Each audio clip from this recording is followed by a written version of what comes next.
Ready for this? Absolutely. I'll prop my phone up so I can see the questions too. Greetings, adventurer. They call me GM Comfortable Gray. Thank you so much for agreeing to speak with me today. What can we call you? Hi, you can call me Ruel Fox. Ruel Fox. So nice to make your acquaintance.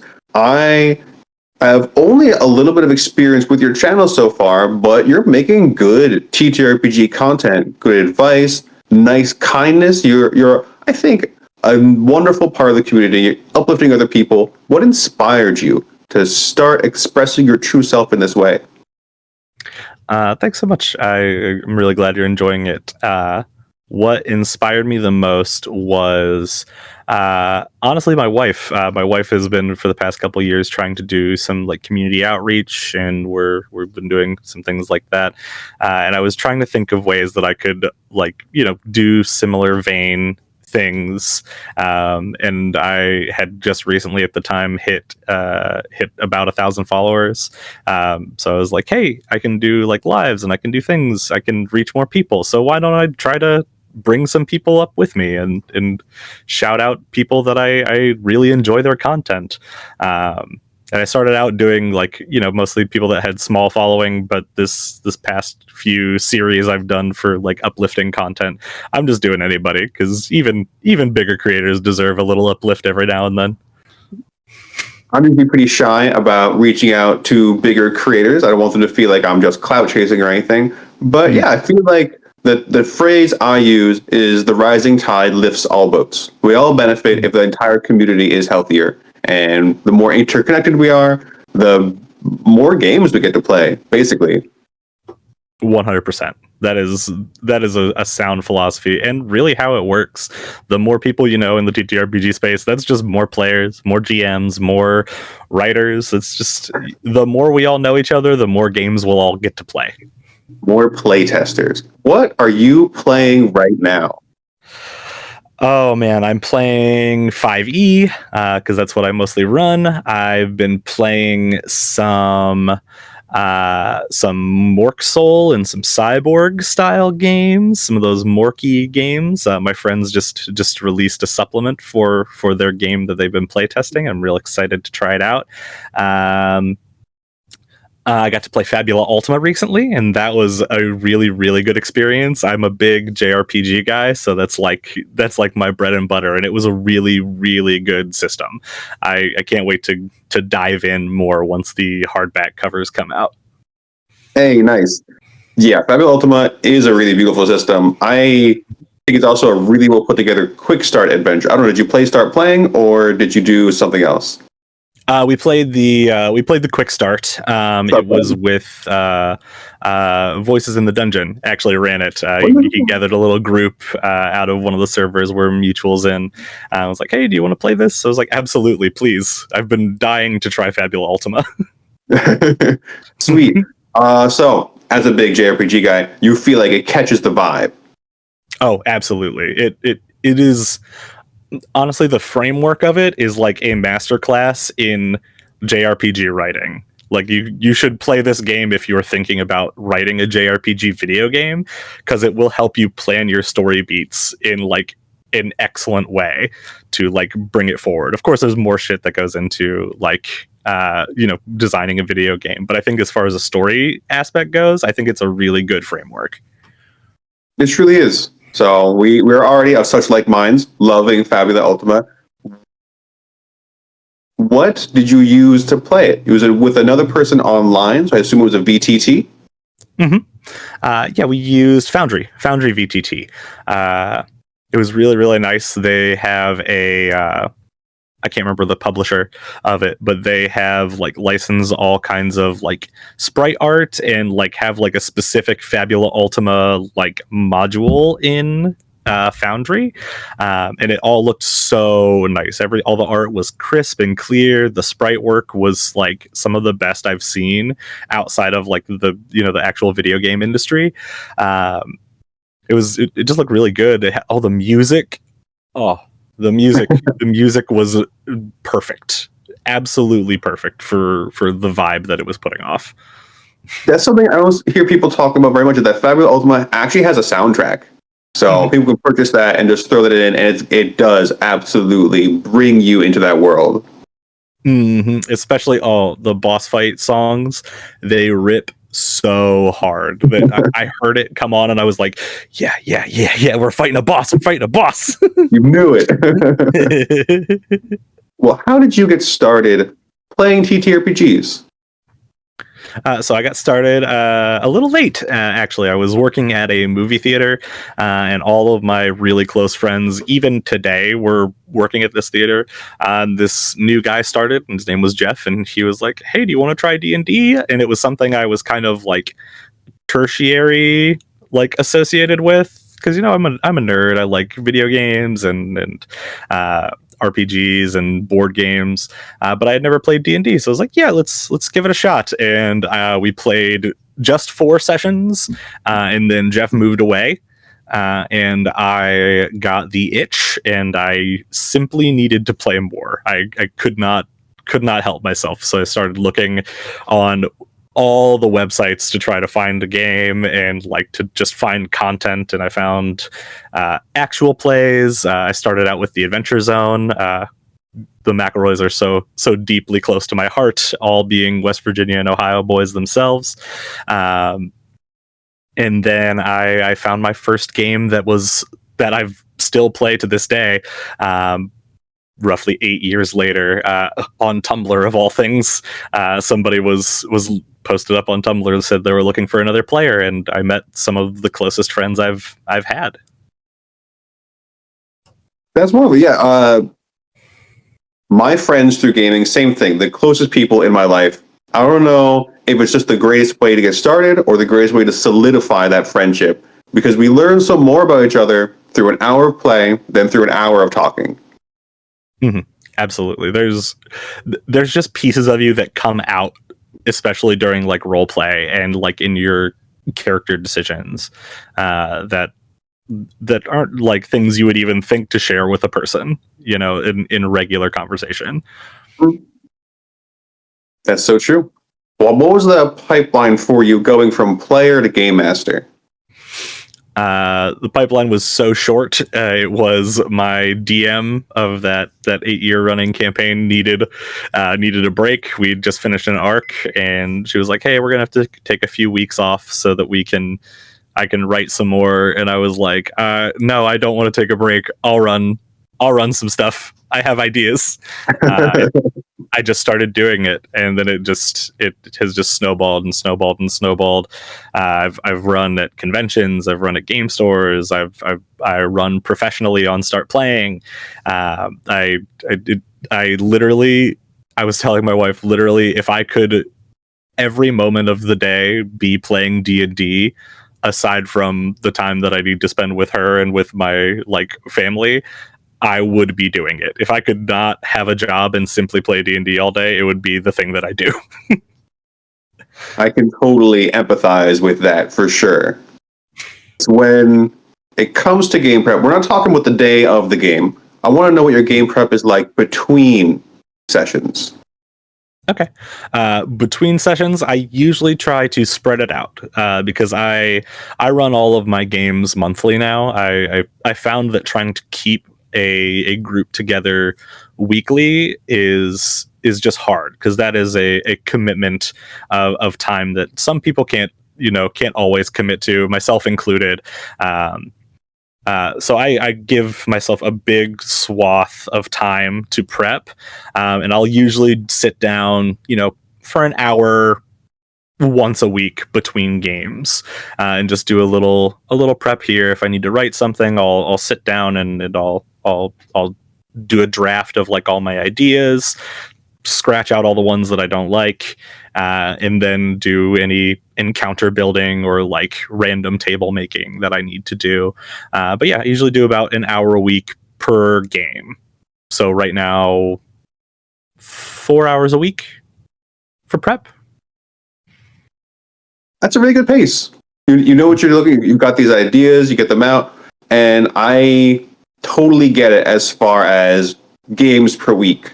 Because last year I was running like 3 to 4 games per week, and it was too much. There is such a thing as too many games. Yeah. Especially when you're just running. Like if you mix in being a player and being a GM, it is not such a heavy burden. But the first year that I did start playing, I was running like 6 games a week, and I got burnt out so fast because I was just DMing, and I was always like, my brain was always firing on all cylinders, and I was like, oh, I've got to do this and this and this and this, the prep and everything. And I was not in a good way. I was coming home, I was getting done with D&D and like being just flat exhausted, like I just worked a full day. So here's a question I've never asked anybody else on these interviews. What do you do to decompress after a session? Oh, I eat. I usually plan my sessions around around family time and like dinner time and stuff like that. And if I really have like a rough day, or if I'm just like, you know, one of those like long sessions where you do a lot and your brain has just been going and going, I gotta have a snack. I gotta have like a protein bar, or hopefully it's like around dinner time so me and my wife can just sit down and eat and talk. But yeah, that's my big decompression, is I always have a snack. So I was like, well, you say protein bar. Is that your snack of choice or something else? Oh no, if I had to pick a snack of choice, it would be chips and salsa. Hey, very cool. I think chips and salsa is a nice, well-rounded snack, honestly. Do you snack mid-game, or you save it for the end? I don't snack during game, because whenever I would try to, I always get caught in that moment of like, I pick up a handful of trail mix and throw it in my mouth, and someone's like, "Hey DM, what is?" And I'm like, so I try to not eat anything during game. I usually get myself 2 big bottles of water so that I don't have to like run around and try to get drinks or anything like that, and make sure I'm all set and prepared. But yeah, I don't snack during games anymore because I always get caught talking with my mouth full. There is wisdom in that. So that was the between game questions. How about day of game? What do you do to get yourself into the mindset? Day of, I usually sit down at my desk, whether it's you know, right before game or a couple of hours before game, usually whenever I have time. I'll sit down for just a half an hour. I'll read through the notes that I put in and like any plot points. I'll double check my lines and veils documents to make sure, you know, I'm not putting anything in that would be crossing anybody's boundaries or setting myself up for making someone uncomfortable. And then I check through my music, make sure I have all the tracks that I need for each session put in. And then I sit for about 5 to 10 minutes and I just do voices to myself for that amount of time to make sure I know all the accents that I want to do during the session and I'm not caught off guard.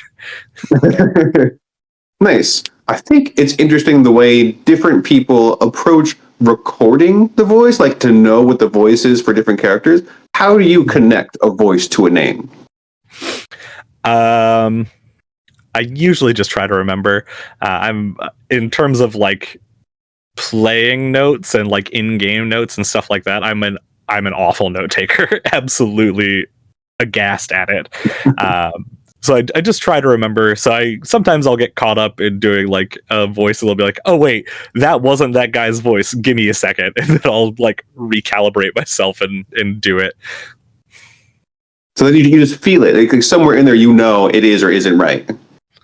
Yeah, I'll give you an example. Like I have in a game that I'm currently running, they just met this little grung NPC that I use that used to be one of my wife's player characters that she since retired. And I was like, "Ooh, give me that guy. I want him." And for like the first session that they were in the game with him, I was doing like this grungy like New York accent. I was like, "You guys, come on, you gotta go do this thing with the necromancer or whatever." And then I was thinking about it afterwards and I was like, "Hey babe, what did Dart sound like?" And she did this like Russian accent and I was like, "Oh no." So I usually get a feeling if I don't hit it in one, I know something's off, and I'll either try to correct in the middle or be like, hold on, guys, I need just a second. This guy will continue talking in a minute. Or I'll do the thing of switching from like doing the voice to be like, yeah, he tells you that you guys need to go and check out the shed in his backyard. I'll switch to like a third person thing to get myself out of doing the accent wrong. That's an important skill too, to be able to describe what they're saying. And I think when there's like an argument going on, that third person point of view helps to spare people's feelings as well. So it's a good tool. Mm.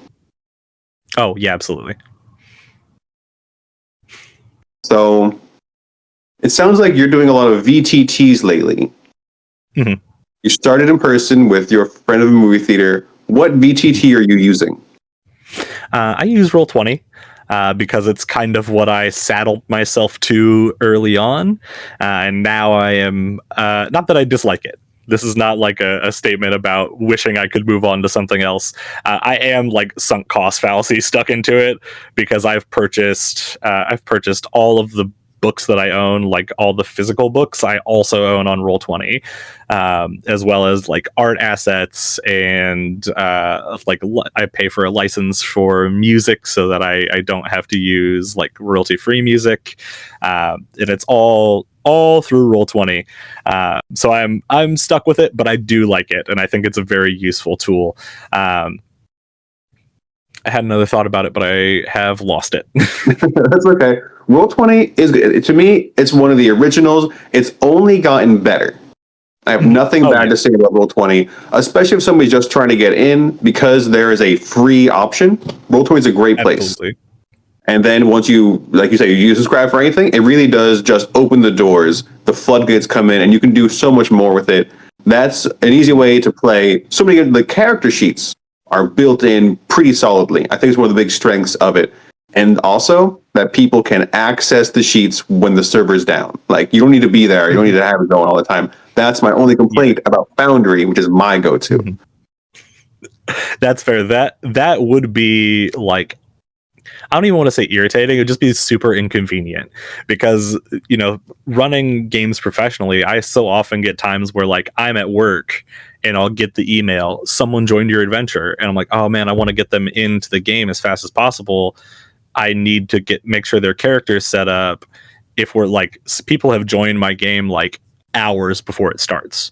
So I'm like, all right, here, quick message on Discord. All right, go on Roll20, click on the part that says add character. You'll get a character sheet. It's got an auto filler.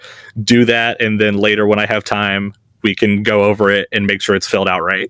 I can't right now. I'm at work.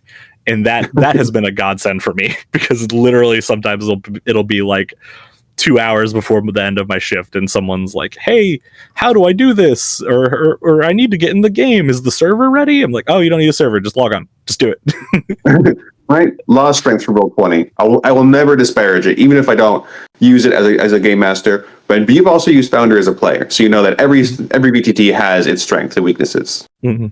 Absolutely. One of Foundry's strengths, in my opinion, is the tracking, because you could set it up to do so much and like track attack rolls to HP to damage to like specific targets, and that makes combat run very quick in comparison to Roll20, where I'm like, okay, roll your attack and damage. Okay, I gotta click on the token, change the number, make sure my math's right. But with that, you just like click bang bang and it's done, and the stuff all goes automatic. I think the processing and the automation for Foundry is its greatest strength. That's a good call out for Foundry for sure. With these, both of them, how much do you feel like you still rely on the theater of the mind rather than battle maps? I would call it probably like a 70-30 mix. I really like a battle map. I think that they are so useful, especially if you have players that like struggle with aphantasia or like, not being able to picture what something looks like just based off a description. I think they're really, really useful. And I also really like the art. When I get to play in person, I do all the 3D printing and make 3D terrain and stuff like that.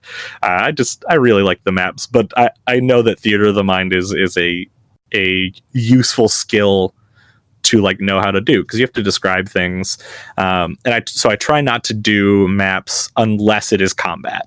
If we're going through a dungeon or they're in like a city or something, I try to not give a map. I try to rely on just the describing of the area. But when it's time to like, I need to know how far 60 feet is so I can throw this fireball. Okay, let's get the map out so you can actually see it. Awesome. Clear delineation between where and whens. I love that. So we're starting to get to the point where the scrying portal between our demi-planes is getting strained.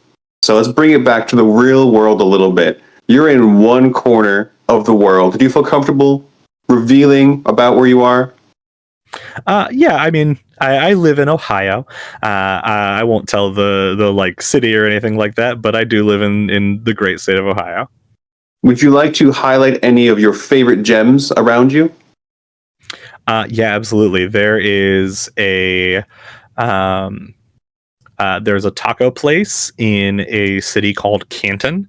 It is called Fiesta Acapulco. It is so magnificent. I am obsessed with it. I go to sleep most nights thinking about the next trip that I will get to go to Fiesta Acapulco and get a Diablo burrito. Awesome. Food's important. Food, like you said, this is where you're going to go for your snack after your game. Absolutely. Well, is there anything you wish I had asked or that you would like to share with our viewers? Nothing I wish you asked. I thought your questions were excellent. But I would like to plug, currently my wife and I are running a charity drive for the month of November. We are accepting canned goods, which is, difficult to do over the internet, but I'm running a separate portion of it for myself. We're donating to the Stark County Hunger Task Force to try and help those who are going to be struggling this November with, SNAP and EBT getting cut off. We want to provide some relief in our local community.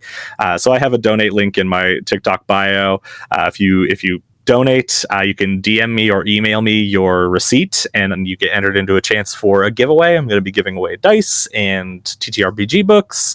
I'm tooling around with a free one-shot for you and 4 friends if you are interested in that. But I really want to get some donations in this. Just a single dollar gets 4 meals for a person in need in my local community. So if you have some extra and feel like donating and maybe want to get a chance at winning some cool TTRPG stuff, please donate and get in touch with me, because I'd love to see my community flourish a little bit in this difficult time. That is beautiful. Absolutely. I will be donating, and I'm going to get this video out as soon as possible so other people will donate. That's a great cause, great incentives. Very proud of you, Ruel. Thank you so much, Gray. Well, hopefully, because we're both comfortable on VTTs, let's try to get a game together sometime in the future. Hell yeah. Otherwise, I hope you have a good night and happy gaming to you. Happy gaming to you as well, sir. Thank you so much. Thank you for your time.